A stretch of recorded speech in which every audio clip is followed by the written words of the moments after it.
Looking at North Eastern Footy League and Peter Meyer, who was at the SA Country Championships with the Central Zone on the weekend, joins me.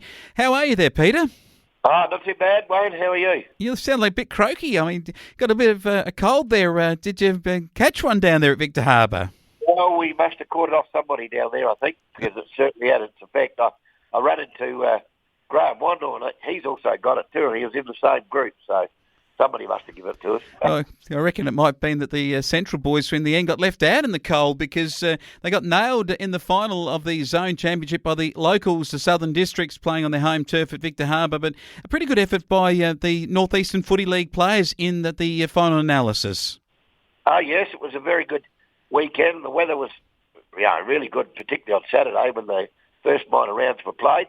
And the finals were, of great high standard. And Southern came home with the win in the last quarter and got over the top of us. So, but our boys performed pretty well. They did do very well, and he had some good representatives. I think Blake Lorna was in the side and had a couple of other fellas who were in the better players and kicking goals.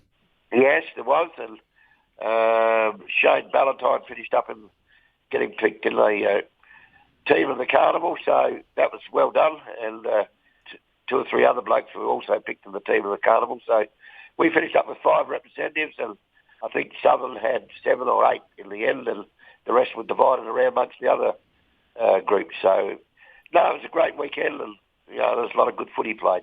Certainly was. Going to be a wet weekend in the Mid-North this weekend, that's for sure. How much rain have you had up through Clare and Spalding in your part of the world? Well, the last 3 days, my wife was adding up. We keep the score here in Clare, and it was up to 33 mils for the last 3 days. So, it's starting to get a bit wet, Wayne, I can tell you. Yeah, out in those sheep paddocks, you won't mind that for the bit of feed that'll come up a bit later in the season. But certainly cold for the sheep graziers, that's for sure. Yes, well, we saw a group of ewes this week, and I know Paul's up there today at the block at Jamestown, and he's going to put them in around the shed so that they can get some protection tonight. So, you've got to look after them now with no wool on them. Yeah, absolutely you do. Hey, what about last time, July 3rd, the matches before the Zone Carnival? We had Blythe Snowtown easily beat BBH. I was a bit surprised about that, Peter, that BBH weren't even more competitive than what they were down there at Blythe. Yes, well, I haven't seen Blythe Snowtown for a while, but PSR played them this weekend. But I've heard that they're starting to really gel together and perform pretty well, and they certainly did that last weekend, the weekend before the country championships, and came away with a good win. Yeah, Ryan Darling booted 6, and if he plays well, then the Cats play well. Smythe, Newton and Roberts tried hard for the BBH Rams. In other matches that were played in that week, and it was a good performance from your boys, the BSR Tigers, 11-15-81 to South, 3-7-25. And gee, the BSR boys, they're just warming towards finals. Yes, I see that game at Brinkworth, and it was pretty wet there, I can tell you, particularly around the outside of the oval. Yeah. And the first half, South Clare took it up to BSR, and then after half-time, BSR got on top and came away for a very good win. But the first half of the game, at half-time, I thought, South only have to come out in the second half and put a bit more pressure on and they'll be in the game. But that wasn't to eventuate, and BSR came away with a good win. They did Morgan with 3 and Harsma and Cousins both kicked a couple. Harsma, Cousins, Longbottom, Morgan, Slade and Martin, good players for the Tigers. Falconer, a couple for South. And Ballantyne, who you mentioned before, played real well for South and also got into the SA Country side there. And he played well the week before in good form of late. Midman 8-6 in good form, beat North Clare 5-4. An important win in terms of the top 4 sides with 5 fighting out for 4 positions.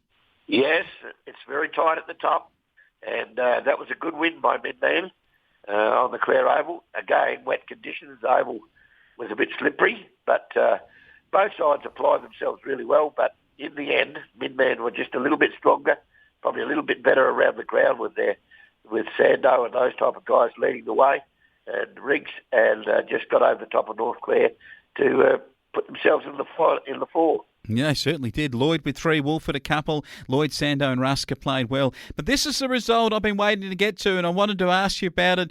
And I'll tell you what, Peter Meyer, in all the years that we've been covering football, I don't think there's been ever a game where the RSMU Hawks kicked 2 goals for 16, were annihilated by the Southern Saints 18-12, 120. Have the Saints started to arrive? I think they have, Wayne. I think they have. They got a few players back after the long weekend in June, and they're starting to put it all together. And I believe Riverton had 4 or 5 of their better players out, and that certainly affected them. But I heard the game was a very good team game by Southern Saints, and they came away with an excellent win. And to see Riverton only kick 2 goals for, was a bit of surprise even in my world. So, Southern Saints, if they keep going and don't cop injuries again, I think they'll be around the mark. Well, they had the draw with BSR, and now those 2 sides are the top 2 sides. The Saints have found themselves into second place after that. Pryor with 4, Nitschke 4, and Hardy with 3. He's been a revelation, the player that played a lot of footy down at Jervois. Loudon Pryor at M. Pryor, S. Howie, Floyd and T. Lorna were very good players, and M. Connell, Clark and Jordan tried hard for RSMU, but that was a big surprise. Didn't kick a goal in the first half. Amazing stuff. Hey, quickly on this week, it's going to be cold, it's going to be wet. At Blythe, BSR come down. With that in mind, and the old stages maybe bringing them into the game a little bit like the darlings of the world, is this a danger game for BSR? I see it as a danger game, particularly down on the Blythe deck, open plains, wind, cold, rain.